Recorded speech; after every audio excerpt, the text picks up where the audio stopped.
山河远阔，谢谢您来听我讲故事。欢迎收听悠然心语。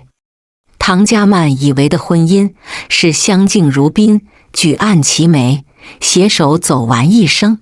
然而她自认为被丈夫宠爱着，却是她的幻想，或者说是一种错觉。结婚8年，唐家曼从一个名牌大学生的白领，成为一个全职太太，其中的改变、心酸，连她都快忘了朝9晚5的生活。然而只要她睡一个懒觉，全家人就都乱套了。因为从结婚开始，唐家曼就跟公婆住一起，照顾生病的婆婆，伺候小姑子的女儿，还要照顾老公的衣食住行，可谓是劳心劳力，从不敢有一丝懈怠。然而当婆婆的病情得到控制，只需要每周去医院打针复查，就可以安稳地度过这7天。而小外甥女也已经上小学1年级，有校车接送，不需要她在车接车送了，就想着给自己找份工作，一是打发时间，二是想有自己的事业，不至于一直与社会脱轨下去。她原本以为丈夫会赞同自己的想法，没想到竟遭到一顿数落，让唐家曼脸色一变，但还是听了丈夫的建议，安心在家里照顾家庭，打拼挣钱的事就交给了丈夫。又是半月过去，唐家曼从学校接走外甥女，孩子要去医院做检查，两人开车来到医院，才刚从车里下来，就让她遇到了丈夫和他身边的女人，以及两人牵着的小男孩，也就5、6岁的样子，满脸胖嘟嘟的，十分可爱。百周，她的呼喊让丈夫身子一震，而他身边的女人抱起了孩子，笑着走近他。家曼，好巧，是你，李梦可，不过你们到底是怎么回事？他刚才明明看到两人相拥而吻，孩子的五官神似丈夫，让唐家曼心里不禁怀疑，他们早已经相好许多年了。李梦可吓得后退一步，丈夫安抚地看她一眼，梦可，你先带孩子回家。行，那我等你吃晚饭。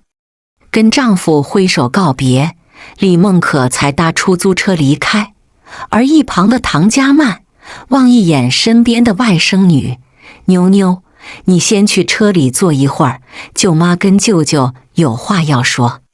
直走外甥女，唐家曼狐疑地盯着丈夫，秦伯周，你一直反对我出来上班，就怕遇到这一幕吧？曼曼，别多问，做一个好妻子，难道不好吗？我给你的优越生活，是很多女人羡慕的，你这是身在福中不知福。那就是真的了，你背着我和李梦可偷情，那刚才的小男孩是你的儿子？他紧追着问。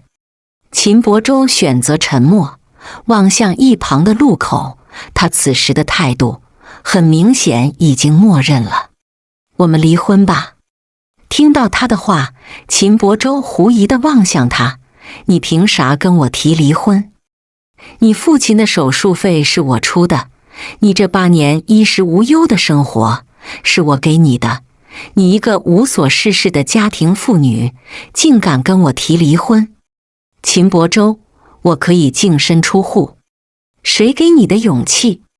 唐家曼，不是我瞧不起你，离开我之后，你可能活不了。你哪天有时间？两人正在僵持时，外甥女从车里走下来，扯一下她的衣角。舅妈，我肚子更疼了，你带我先去看病呗。让你舅舅陪你去看医生，舅妈头疼，想自己也去看医生。撂下一句话，唐家曼就开车离开，从反光镜望着身后渐渐成黑点的两人，她苦笑地流下一滴眼泪。她苦心经营的婚姻，原来只是一场噩梦。从那天开始，唐家曼就跟秦伯周冷战，两人唯一的交流就是提哪天去民政局，家里的气氛都跟着压抑了。嫂子，我有话跟你说。我还要出门，有话就说吧。小姑子秦之暖没想到他会这样态度，深吸一口气，才说：嫂子，你要跟我大哥离婚？你和爸妈的态度是同意还是反对？他笑着反问：嫂子，你是去全职太太，离开我哥，以你现在的年龄、工作能力，你以为自己还能在这个社会生存下去吗？我劝你冷静一点，对我哥态度好点。暖暖，你未婚先孕，婆家对你态度不好，婆婆都不给你带孩子，你就把女儿丢给自己父母，其实是让我帮你带孩子，这都不算啥。即便过得这么艰难，你也坚持自己有份工作，可换到我这里，你就让我忍下一切，安心当一个全职太太，当一个睁眼瞎。秦之暖被他对得脸色煞白。嫂子，在我看来，你比我幸运多了，至少我哥挣得钱，大多数都给你了，而我挣得钱，还要养活婆家一大家子，两相比较，你是幸福的，又何必在意一些小事，而失去现在的安逸生活？我想要的是自由、尊重。秦之暖，你的下场不会比我好，还是操心一下自己吧。唐家曼说完就关门走了。她从婆家回了娘家，想着耳根清净一下，却被母亲又数落一顿。曼曼，妈不想你离婚。妈，我离婚是因为秦伯周出轨，明知是有问题的婚姻，何必还要闭眼走下去？你8年没有工作，现在让你离开秦伯周，你觉得自己能找到一份工作养活自己吗？曼曼，听妈一句劝，要是他能低头认错，你就原谅女婿一次，好吗？唐家曼苦涩一笑：妈，即便我离婚了，一样可以照顾你和我爸，你们的生活品质我一定会保证的。庆幸我们没有孩子，不然离婚起来就更麻烦，这是我不幸的万幸了。你真是糊涂。母亲无奈深深叹口气。唐家曼安抚地朝他一笑：妈，我这是此生最清醒的一次了，哪怕以后日子穷哭，也好过给他们当免费的保姆，我有手有脚，一定能把自己的日子过好。事出后的1个月，唐家曼来到一家咖啡厅，而丈夫秦伯周已经早早在等她了。还真是奇怪，两人在一起约会，总是唐家曼等他，有时他直接被放鸽子，而像今天这样被秦伯周等着的他，还真让自己受宠若惊。我给你点了卡布奇诺，多奶少糖，有话就直说吧。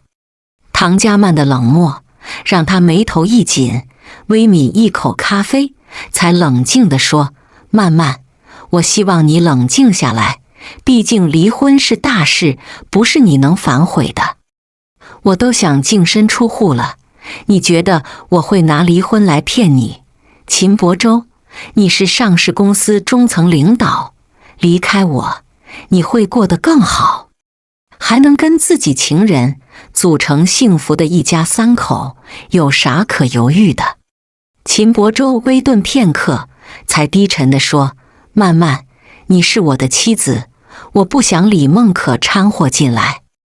你是不舍得她当一个免费保姆，大半夜的照顾你母亲，还时不时要替小姑子接送孩子。秦伯周，你还真是贪婪，既要享受家庭和睦，还要家外有家的浪漫，可我偏偏不想陪你演戏了。说吧，哪天去离婚？想要离婚，你考虑以后的生活了吗？就你现在的处境，离开我，你寸步难行，有哪个公司会要一个8年没工作经历的女人，还已经31岁了？那就不劳你操心了。他的决绝让秦伯舟心里一沉，既然说不通，那就只能去办离婚。当天下午的时候，两人就办好离婚证了。跟我离婚，你会后悔的。我最后悔的事就是嫁给你，并且放弃自己的事业而帮你照顾一家人。秦伯舟，希望以后的日子，李梦可能够代替我，当好你家的免费保姆。迎着一阵微风，唐家曼飘然离开他的视线，优雅转身的刹那，让秦伯舟眸子一沉，眼神都变复杂了。唐家曼或许不够聪明，但绝对是最完美的妻子。若不是被他当场抓住，秦伯舟是舍不得离婚的。离婚后，他就开车先回一趟娘家，把离婚证摆在茶几上，还有一张银行卡，才低声开口：妈，爸，我找一份外地的工作，今天下午的火车，这张卡里有10万块钱，留给你们应急。我们有钱，这张卡你带在身上，8年都没有上过班，还不知道你是真的找到工作，还是在骗我们。说完，母亲握紧他的小手，柔声又说：曼曼，妈知道你这8年过得并不幸福，既然已经离婚，就大胆地往前走，我的女儿一定会有一个明艳的未来。妈，爸，你们要保重身体。曼曼，你这双手好粗糙，以后要记得先爱自己。爸妈不在你身边，但对你的爱不会少，只要你需要，我们随时可以过去陪你。我知道了。唐家曼最后抱一下母亲，才笑着提行李离开。望一眼熟悉的环境，他释然一笑，以后的路无论再苦再累，也是自己选的，希望一切能够顺遂吧。从老家来到南城已经快1个月，唐家曼投出去的简历大都石沉大海，就算是被通知去面试的公司，也是在问过几个问题后，只说让他回家等通知，就再没下文了。他心里不禁想，如果再找不到一份工作，自己就该考虑保姆或月嫂的工作了。毕竟结婚这8年，自己虽然没有生孩子，但照顾过小姑子月子，外甥女在3岁前基本都是待在她身边，还要顾及一家人的1日3餐，若是没点本事，早就累得焦头烂额了。所以保姆和月嫂的工作，她还是得心应手的。哎呦，疼！唐家曼刚要买上包子离开，就看到牛角的短发女人痛苦的表情，忙上前扶住她。我知道这附近有一家医院，还能坚持走吗？好想走不了。对了，我儿子还有10分钟要放学，你帮我把他带过来，行吗？我们互不相识，你就这么信任我？唐家曼狐疑地问。短发女人精明一笑，想拐卖我儿子，你还没这个能力。对了，瞅你这几天都在这附近转悠，是在找工作吗？你怎么知道我在这转？我家保姆辞职了，所以我这几天都在等着接儿子。你昨天买的对面的水煎包，前天买的拐角处的米饭炒菜，今天吃的火烧，我猜你着急下午面试，才总是这么糊弄午饭的吧？唐家曼笑着点头，你观察倒是细微，你在这坐一下，我帮你把儿子接过来，但他们老师能同意你儿子跟我走吗？女人淡然一笑，我已经把你照片发给他班主任了，你只要过去说一声要接张麦麦，他老师就把我儿子交给你了。见他微微一笑，短发女人张颜，自来熟地轻拍他肩膀一下，赶紧帮我接儿子，等会儿我跟你说一个好事。唐家曼跟幼儿园老师说一声，就领着张麦麦走出幼儿园，跨过马路来到张岩的身旁。儿子给你，既然你有人带你去医院，那我就先走了。他3点有一个面试，刚才这么一耽搁，再不赶过去，估计要泡汤了。张秘书，你先带麦麦上车，我有话跟他讲。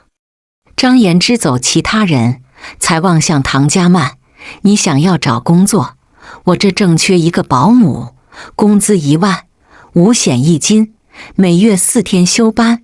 你要是没有住的地方，我欢迎你来我家。我想去公司上班。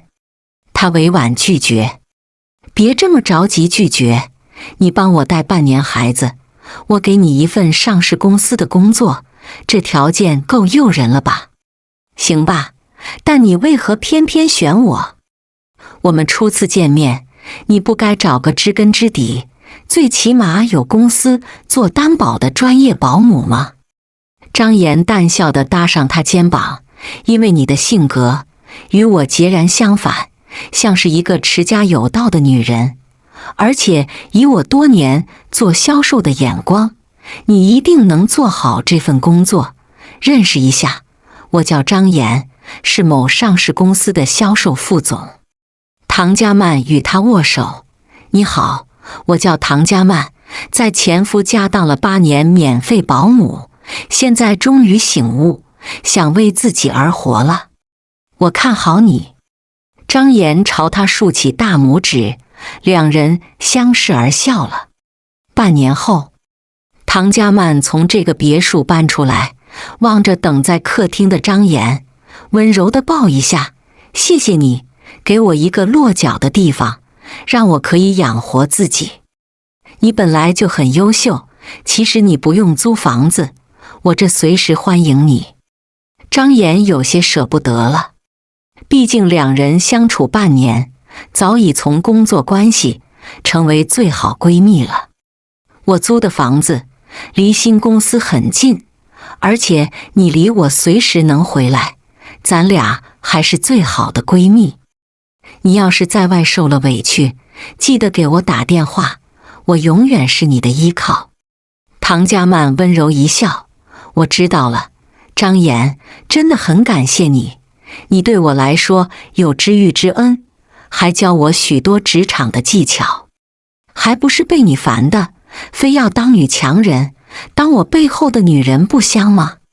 他笑着摇头，可我想当能让你依靠的人啊。走了。朝着闺蜜挥挥手，唐家曼开车离开高档别墅，去到自己刚租的房子，望着一室一厅的小公寓，她抿嘴一笑。在外拼搏半年，她终于迈出最重要的一步，这种能自食其力的感觉真好。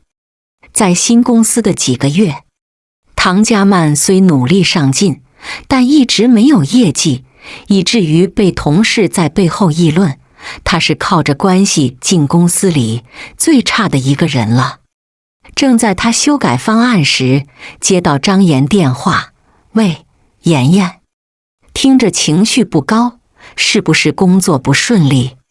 还行吧，你突然给我打电话，是不是保姆有辞职了？张岩苦笑，你就算不信任我的脾气，也该相信你培养人的能力，保姆好着呢，就是我想找你帮个忙。说呗。我朋友胃疼，现在一个人在家，我想让你下班过去，给他做顿晚饭。胃疼病犯了，就该去医院，要不我送他去医院。张岩忙拒绝了，他最怕进医院了，你就听我的，只给他做一碗蔬菜粥，顺便帮我照顾他一下，说不定对你工作有帮助。行，那我下班就过去，你把地址发过来吧。好嘞。张岩刚挂断电话，就给他发去地址，想着他们俩能否擦出爱的火花。他可是一直有个当媒婆的愿望。顾廷义听到门铃声，看一眼门口的视频，微皱下眉的开门：“我没有点外卖。我是张岩的朋友，来给你做顿饭。我不饿，你走吧。”他不喜欢有陌生女人走进自己家里来，想要伸手将唐佳曼拦在门外，而他低头从胳膊下钻进客厅，如此丝滑的进屋，让顾廷义眉头一紧：“你这是不请自来，招人嫌。我是受人之托，做完饭就走。你要是看不惯，就回屋睡一会儿，等我走时，你再出来吃饭。我都说不吃了。”唐佳曼扫一眼他苍白的俊脸，都虚弱到无力了，还在这强撑着。你要忙工作吗？我做好饭叫你。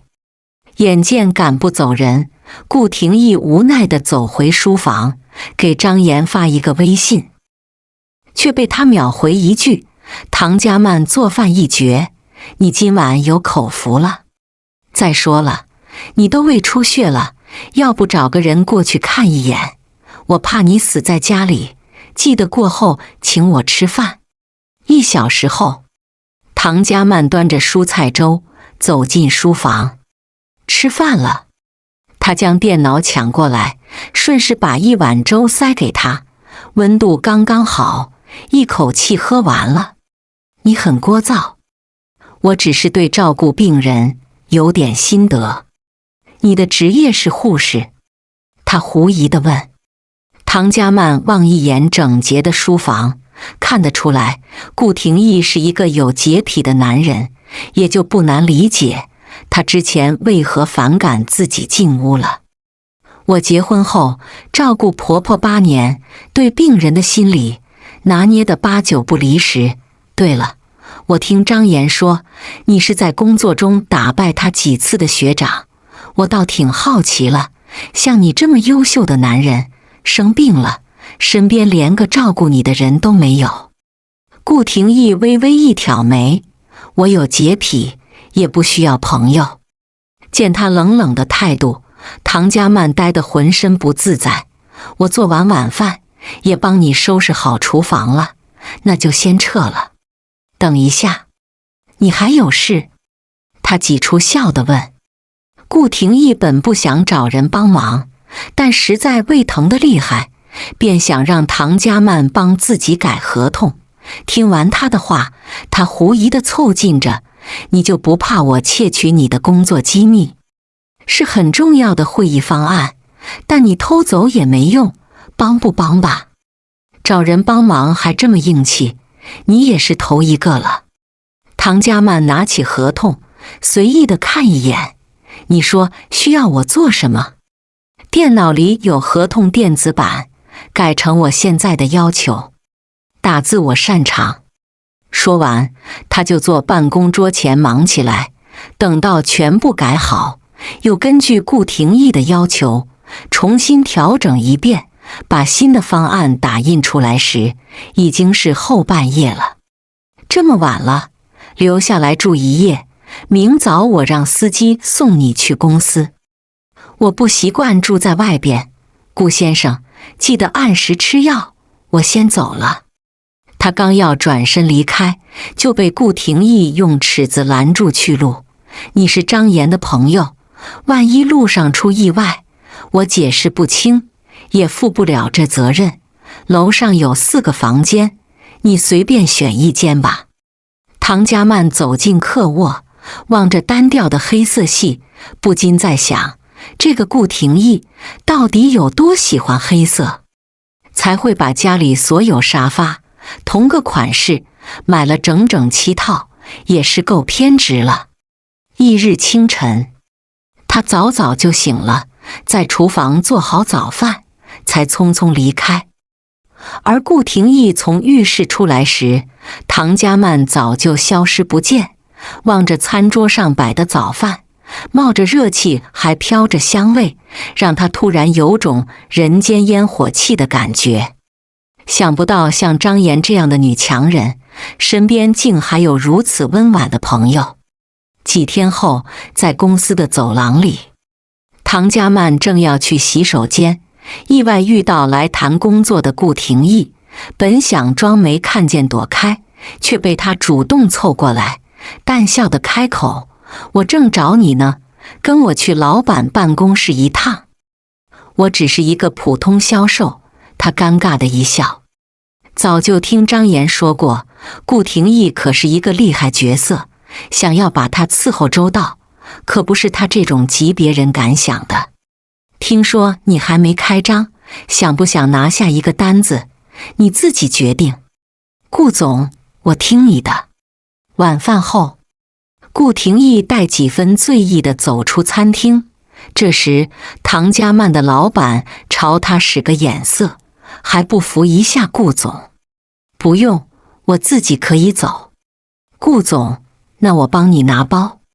唐家曼一路跟着他走出餐厅，等两人站在门口，才发现外面下雪了。他笑着伸手接住一片雪花，好美。今年冬天的第一场雪来的倒是挺早。唐家曼，瑞雪兆丰年，你终于要走运了。顾总，谢谢你给的这次机会，这个单子签下来，我总算能在公司抬起头来了。顾廷义意味深长地盯着他，伸手捡起他头顶的雪花，才薄唇微扬地说：“多亏你做的蔬菜粥，让我胃病好了，才能谈下今年最大的合同。唐家曼，我明天请你吃饭吧。”明天不行，我要替张岩接孩子，后天吧，行吗？他试探地问。顾廷义嗯了一声，后天我正好有一个酒会，你可以给我当女伴吗？行啊，又吃又喝，何乐而不为？他正好迎上他深邃的眸子，两人相视而笑，灼灼的眼神让唐家曼脸颊微微泛红了。我喝了不少酒，司机又临时走了，看来要找代驾了。唐家曼忙笑着说：“顾总，我没喝酒，要不我送你回家。”好。唐家曼正在开车，坐副驾驶的顾廷义歪头望向他：“唐家曼，我对你很好奇。”啊！突然的话让他身子一颤。一个31岁的女人还这么单纯，很难想象你的前夫是一个怎样的男人。唐家曼把车开到别墅楼前，才稳稳地停下来。顾总，正因为我太单纯，才被渣男欺骗了8年。你现在说我单纯，我都不知道是该高兴还是伤感了。他苦涩的一笑。顾廷义递给他一个购物袋子。你帮我一个大忙，这是送你的礼物，希望你喜欢。顾总，我是受人之托，忠人之事，你要感谢就把礼物给张岩。唐家曼下车后，把车钥匙递给他，却被顾廷义拉住袖子：“你要是不收礼物，就出门左拐帮我丢进垃圾桶。”可是礼物太贵重了，他还是一脸的犹豫。下次我注意，尽量投其所好的送你礼物。顾廷义再次递过来礼物，唐家曼只能接住了。谢谢，顾总。我才要谢谢你，送我回家。顾廷义说完，故意地凑近着他，近在咫尺时，才淡笑地又说：“唐家曼，你很怕我。”我没有啊。他假装淡定地一笑。不是怕我，而是怕所有男人。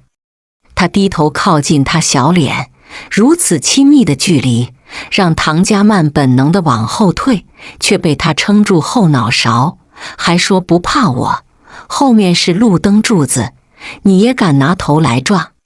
他尴尬一笑：“顾总，时间不早，我该走了。开我车回家吧，这个地方不好打车。”不用，他刚要拒绝，顾廷义就丢过来车钥匙：“不让你白开车，明早来接我去公司，我正好跟你们李总还有些事要讨论一下。”行吧，那我明早给你带早餐。顾总，你早饭喜欢吃什么？直接发我微信就行。他点头，路上注意安全，回家后跟我说一声。唐家曼整个回家的路上都是小脸红彤彤的，说不出哪里不对，就觉得今晚气氛怪怪的，好像有种少女怀春的感觉，让她脸颊红到发烫了。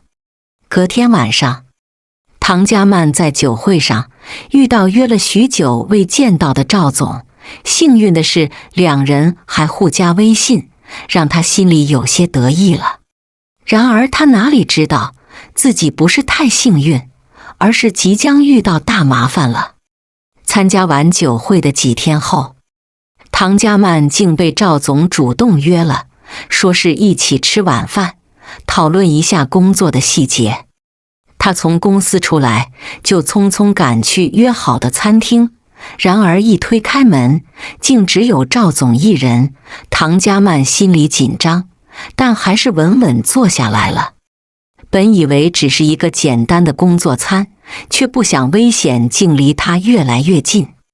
赵总，趁着还没上齐菜，不如先看一下合同。赵总把合同丢在一旁，不急着看，我先敬你一杯。那好。唐家曼举起酒杯，客气的微抿一小口，却被赵总拖住他酒杯。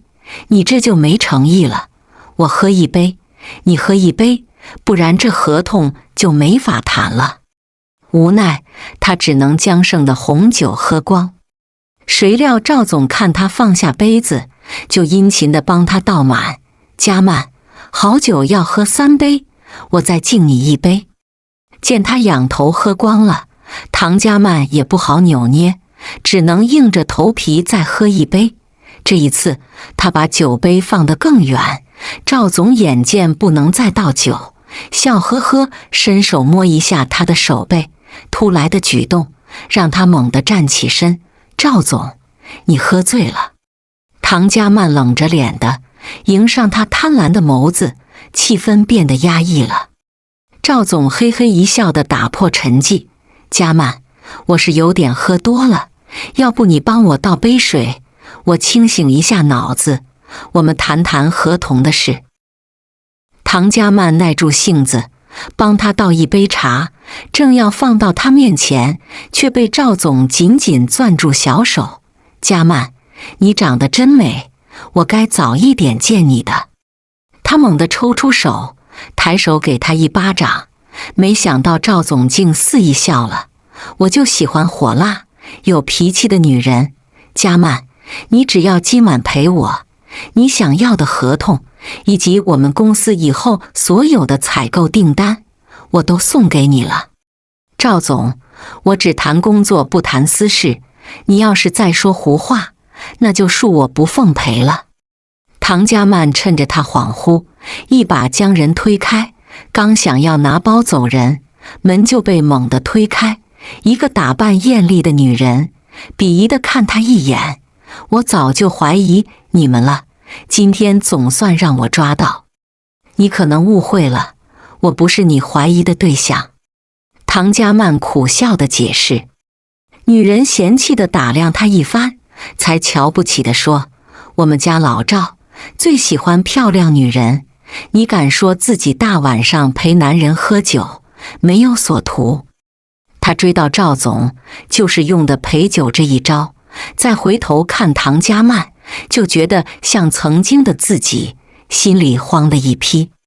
唐家曼懒得解释，就拿出一早录的音放给两人听，却被赵总先诋毁地说，倩倩是他先勾引我的，我堂堂一个公司老板会喜欢一个离婚的女人，若不是他主动，我估计连看都不会看他一眼。听这话，唐家曼苦涩一笑，赵总，你才真的让我瞧不上。女人见自己男人被嫌弃，抬手就要打人，正在这时，一个帅气身影将唐家曼护在身后，冷眼瞪他们一眼。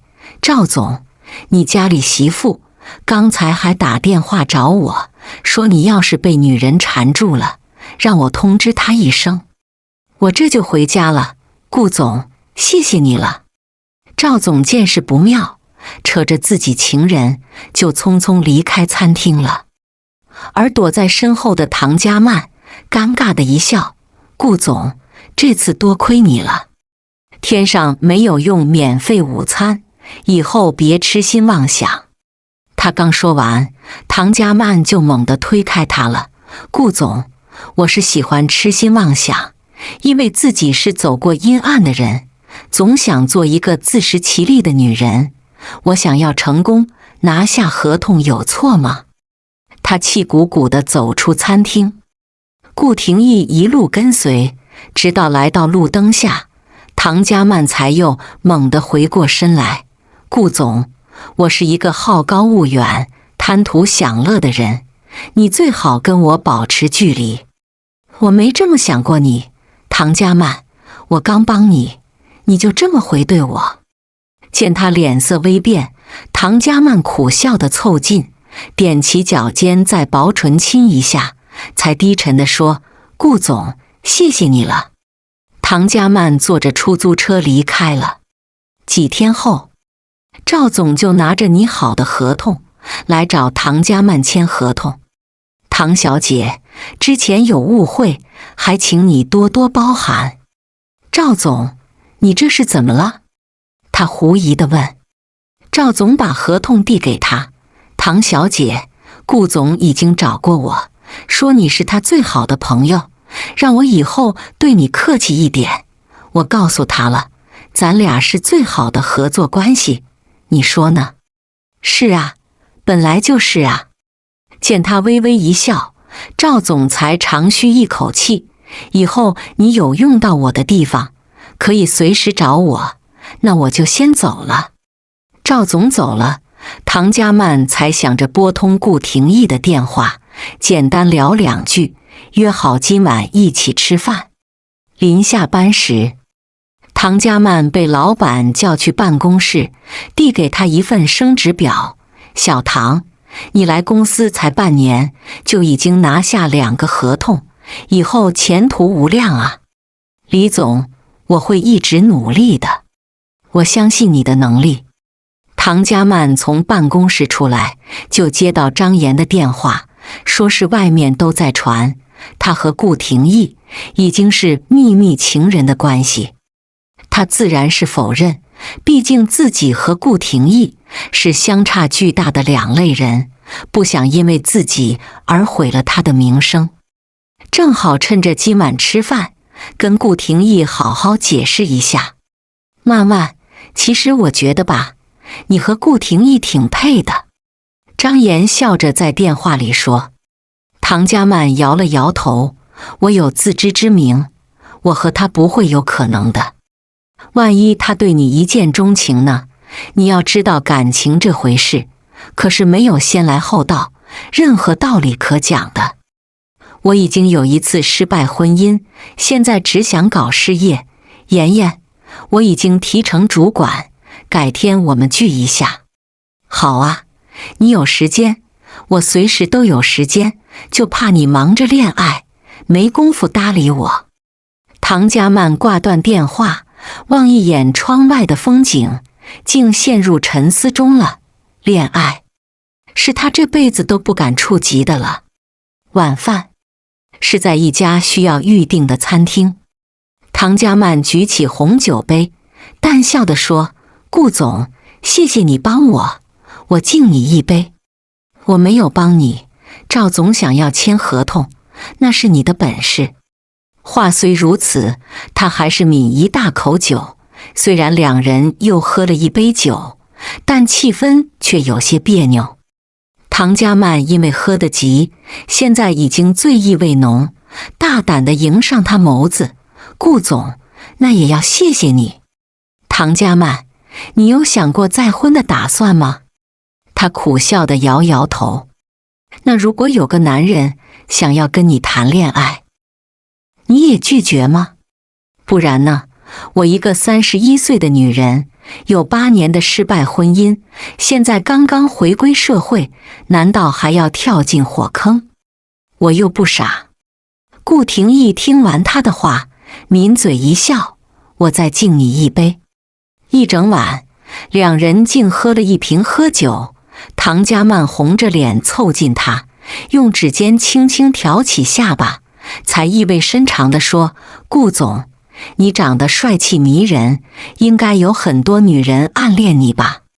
他苦涩地摇头：“我跟你一样，曾有过一段失败的婚姻。是那个女人没眼光，竟舍得对你撒手。”顾廷义抿一口红酒，才落寞地说：“合适的时间，遇到对的人，两个人才能相互爱着。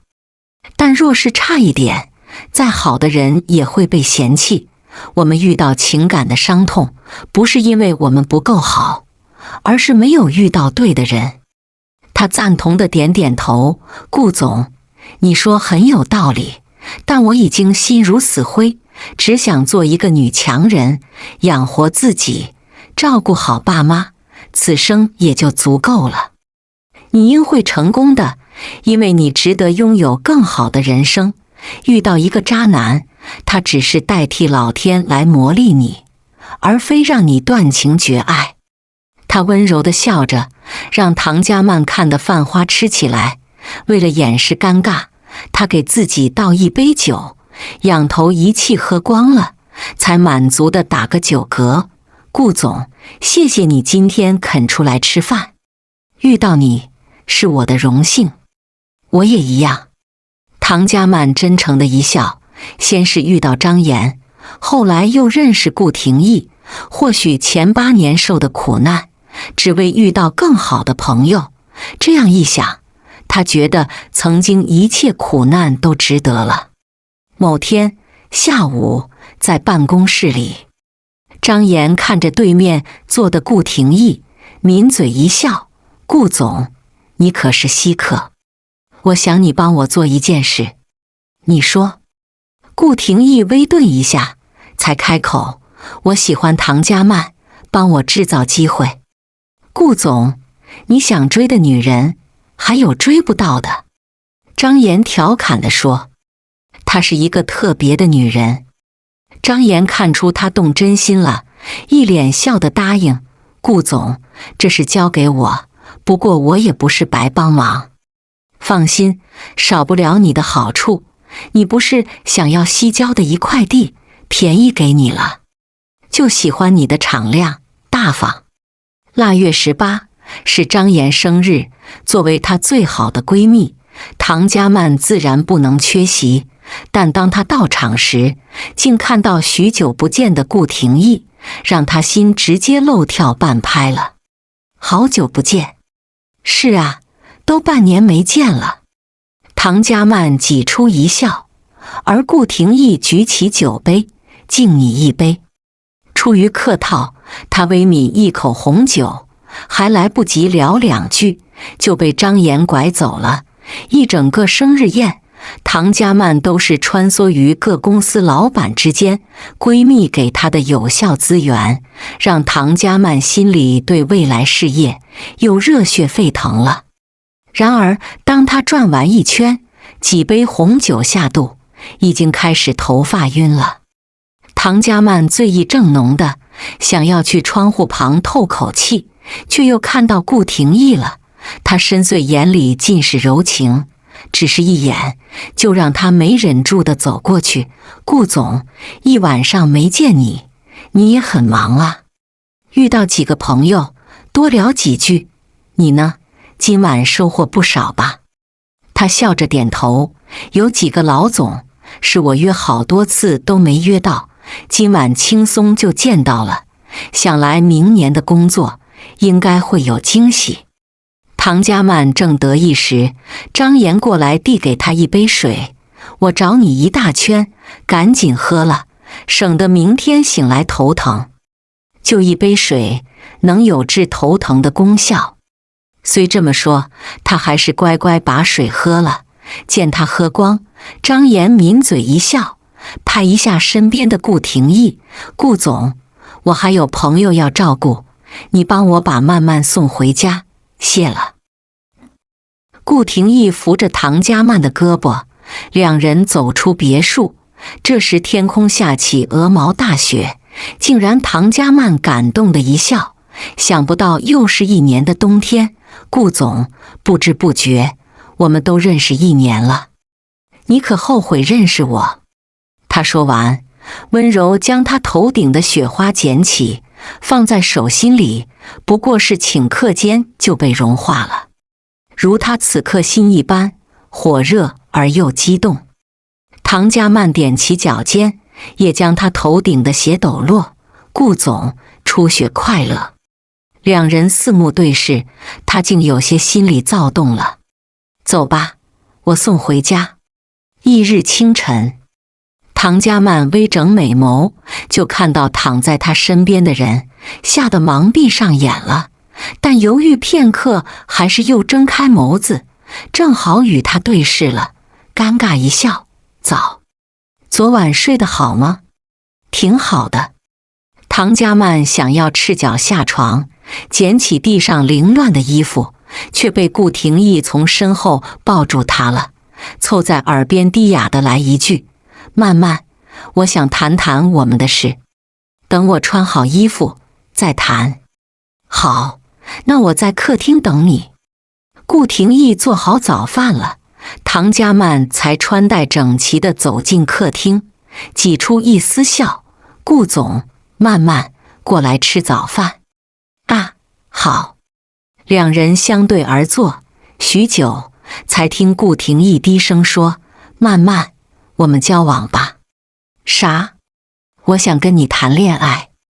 唐家曼忙摇摇头：顾总，昨晚的事，我可以当没有发生过。所以你也不用太在意。不全因为昨晚的事，是我本来就心悦你。他笑着表白。顾总，我们天差地别，真不适合谈恋爱。顾廷义见他想逃避，轻咳一声地迎上他美眸：既然你如此抗拒，那就聊聊昨晚的事，你要如何对我负责？说完，他起身将唐家曼抵在餐桌旁，近在咫尺，凑粉唇亲一下。光是这么操作，就让唐家曼脸颊又红又烫。顾总，我也喜欢你，或许是个女人都会被你迷住，毕竟你是天之骄子，人中龙凤，没哪个女人不想嫁给你。那你是答应了？他淡淡一笑。唐家曼微顿，才意味深长地说：可我配不上你。我们都离过婚，我还比你大3岁，要说配不配，是我配不上你。顾总，你是上市公司的继承人，而我离婚了，事业才刚刚有起色，实在不敢觊觎你。要不你说个折中的办法，咱俩就算两清了，行吗？当我女朋友，这是我唯一要求。可他还想拒绝，却被顾廷义扯进怀里，凑近粉唇狠狠亲一下，才低哑地说：曼曼，感觉是骗不了人的，你对我同样动心了。喜欢是一回事，在一起是另一回事，想嫁你的人多了，我算哪根葱？他苦涩一笑。顾廷义笑着挑高他尖下巴：财富、地位不是相爱的障碍，如果真因为这些你拒绝我，那我宁愿舍弃一切，也要陪你浪迹天涯。生活不是武侠片，可我就想跟你在一起。有钱人不一定幸福，能找到一个爱的女人才是最难得的。曼曼，给我一个机会，让我好好爱你，也给自己一个机会，爱上我好吗？见他痴情一片，唐家曼感动的眼泪婆娑了。好，跟你在一起。在言情小说里，50岁的女人都能找到年轻的大佬，相知相爱一辈子，而他不过是离过一次婚，又凭什么不敢再去爱？因为唐家曼想要拼事业，所以两人一直偷偷交往，直到1年后的某天，让这份地下恋爱终于藏不住了。他刚才医院回来，就被顾廷义堵在墙边，一脸深情地盯着他。曼曼，你怀孕了？你咋知道的？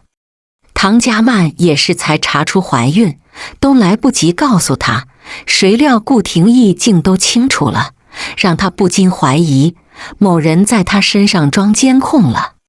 给你做检查的女医生是我表姐。那她怎么认识我的？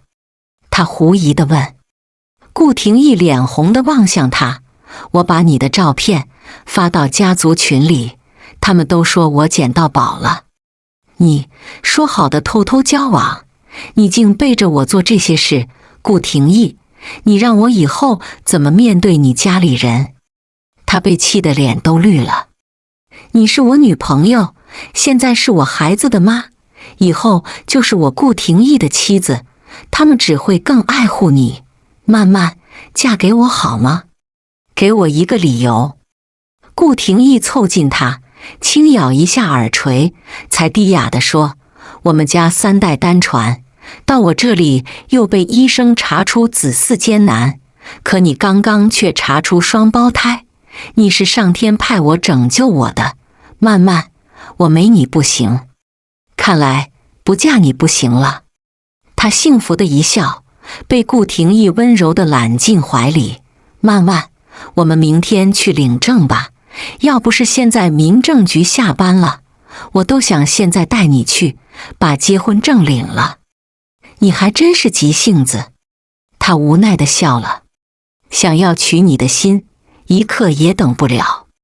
两人相视后深情拥吻在一起，从今往后再不想分开了。因为顾廷义的老家在外地，所以两人去老家办的婚礼，热热闹闹庆祝了半月多。回到市里的时候，已经是快要过年了。寒冬腊月里，家里到处暖烘烘的，唐佳曼慵懒地躺在靠背椅上，正打算睡个回笼觉，却被一阵急促门铃声吵到。他刚打开门，就看到一脸疲惫的前夫，微愣后开口，张妈，帮我沏一杯茶，家里来客人了。好的，夫人。秦伯周拘谨地坐在沙发里，扫一眼婉约大气的前妻，苦涩一笑地开口，曼曼，想不到你竟嫁得这么好。离开你，我就过得一直很好。唐佳曼看他欲言又止的样子，低声说，秦伯周，你来找我是有事吗？我记得咱俩之间可没有啥可再见的理由。曼曼，我离婚了。这很好啊，又一个女人被你伤害。秦伯周微顿一下，才又为难地开口，曼曼，我所有的钱都被困在股票里了，你能借我一点钱吗？不能。曼曼，我们曾经相爱过，还在一起8年，你不能见死不救啊。情急之下，秦伯周想拉住他的手，却被顾廷义直接打落了他的咸猪手。我们家没你这样的穷亲戚。你是顾总吧？顾廷义温柔坐在唐佳曼身边，冷冷地盯着他。顾总，你要感谢我，若不是我离开曼曼，你也娶不到她，所以这钱你应该给我。不提借钱，现在想直接明抢了。顾廷义鄙夷的眼神让秦伯周尴尬一笑，我就差100万就能摆脱困局，而这100万对你来说不过是洒洒水。顾总，你就帮我这一次，我对天发誓也是最后一次。张妈，帮我报警，就告诉警察家里来贼了。顾廷义，我老婆都给你了，你还这么小气。话才说完，秦伯周就被顾廷义打了一拳。你要再敢提曼曼，我让你永远消失。当天夜里，秦伯周就被人赶出市里，并警告他再敢偷跑回来，保证让他永远也翻不了身。廷义，你生气了。唐家曼从身后抱住他的窄腰，低声问：“我没有生气，只是怕他影响你心情。曼曼，是我的错，没有做好安保，让随便的人走进家里来。”顾廷义愧疚地凑在粉唇啄一口：“这样也好，总算是让我出一口恶气。廷义，有你真好，我也一样，能够娶到你，是我顾廷义的福气。你都不知道，自从你怀孕后，家族里的女人接连地传出好消息，你果真是顾家的福星。”他深情地抱住她，两人相拥很久，竟有些舍不得松手了。“那你是因为我怀孕才娶我的？”他撇撇嘴问。“当然不是，我是因为爱你才想娶你。他们是子凭母贵，而非母凭子贵，这是有本质区别的。”唐家曼有感触的一笑：“我竟想不到有一天自己还会找到真爱，会嫁给一个痴情的男人。老天对每个人都是公平的。你已经好久没出门了，过几天有个拍卖会，带你去逛逛呗。”“好啊。”几天后，本市最大的拍卖会。唐家曼刚坐下，想要歇一歇，就看到一个女人正朝他缓缓走来。“你好，我是顾廷义的前妻。”“你好。”楚晴上下打量他一番，才又开口：“看你现在的样子，怀孕的有6个月了吧？”“才4个月，因为是双胞胎，可能更显怀。”楚晴诧异的眼神让唐家曼神色紧张了。“难怪顾廷义会娶你，原来你是易孕体质。不过你可要小心，当你生下孩子时，就是你离开他的时候。毕竟以你的出身，是很难融入豪门生活。”他虽然已经再婚，但看到前夫娶了其他女人，心里还是耿耿于怀，有种说不出的心塞。这或许就是自己不要的人，别人也甭想染指，足够自私自利了。我和廷义可是青梅竹马，两情相悦。你恐怕不知道，我们结婚的那几年，他可是十分宠我、爱我，就连晚上喝水都是他亲自端过来的，那叫一个无微不至的呵护。唐家曼淡然一笑：“你说的那些话，若是现任丈夫听到，他会以为你对前夫旧情难忘，让我也觉得你是在觊觎我的丈夫。楚晴，我不是傻白甜的小女生，早就过了恋爱脑的年纪。我既然选择嫁给顾廷义，他也心甘情愿娶我，就说明我们有真感情。就凭你3言2语就能拆散离间我们夫妻，你也太高看自己了。你竟敢威胁我！不要忘了，我现任丈夫的家族背景远超于顾廷义，你觉得他敢得罪我吗？”楚晴恼火地问。唐家曼却是淡淡一笑：“我是名正言顺的顾太太，而你虽然嫁给你丈夫，婆家人似乎都不喜欢你，你好像连婚礼都没办，而且至今没有怀孕，豪门子嗣大过天。楚晴，你不该来酸我，还是好好想想自己如何生个孩子，来稳固自己的豪门地位吧。”两人僵持时，顾廷义缓缓走过来：“曼曼，拍卖会要开始了，我们走吧。”“好。”想不到走进大厅，顾廷义和唐家曼的身旁坐的正是他的前妻和现任的丈夫。两对夫妻就这么暗地里杠上了。“廷义，我喜欢那幅画。”唐家曼撒娇地说。“都说撒娇女人最好命。”顾廷义温柔捏一下他手：“你还喜欢哪个？我都拍来送给你。”楚晴扫一眼他们，没好气地说：“大庭广众下，没见你们这样的，就一幅破画，至于这么激动吗？”顾廷义特意望一眼前妻，你喜欢哪一个？就那套凤钗。廷义，你要送我吗？知道我快过生日，所以你还是对我这么用心。谁料他还没高兴一秒，就被顾廷义冷冷地对一句：一会儿拍下来，我打算做慈善，你之所爱，我弃之不及。你，楚晴被气得脸都白了，而一旁的丈夫嫌她刚才折腾，已经提前离场走了。因为不想再吃一波狗粮，他也起身离开。吃不着葡萄说葡萄酸，楚晴这次算是彻底输了。唐家曼终于拿到自己喜欢的画了，而楚晴想要的一整套凤钗头饰却被顾廷义拍下来，直接捐给慈善机构，价值几百万，就这么随手捐了。唐家曼都有几分不舍得了。舍不得了？他温柔地问。唐家曼点头，就当给孩子集福报了。不过你这么气楚晴，不会是对他因爱生恨吧？当然不是，曼万，我气他是因为他刚才把你气到了。所有敢伤害你的人，我都不会让他们好过，因为你是我的珍宝。可我离过婚，不算完美的女人，不值得你如此在乎。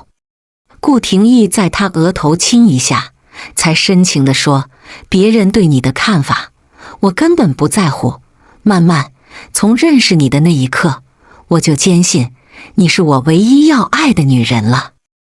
全剧中，